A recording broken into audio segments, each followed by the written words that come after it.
My name is Jenny Brumfield. I'm a clinical assistant professor and the director of nursing programs at the College of Technology. We have 3 different nursing programs at our college, one of them being the licensed practical nurse. It's an intermediate technical certificate that the students receive. There are some prerequisite courses that we do require, which include things like anatomy and physiology, English, a medication math course, and that is really just to help them be successful within the program itself. It's a seated program, so they're on campus 4 to 5 days a week, whether they're sitting in the classroom for lecture time or they're in the lab doing hands-on skills. They do a significant amount of clinical hours over the course of their program. It's 3 semesters. The typical job placement areas for LPNs would be in a long-term care setting or rehabilitation type setting. They may work on a med-surg floor in conjunction with RNs that may be working on the floor. It is varied, and once you graduate, a lot of students tend to specialize in different areas. There's just so much variety that you can do.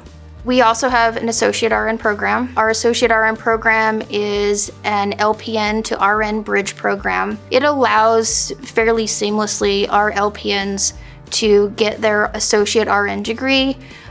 While in the program, they are able to dual enroll in a bachelor completion program, and typically in 1 semester after, they are able to complete their bachelor's in nursing as well. And so it does provide them a very quick pathway to getting their bachelor's degree in nursing.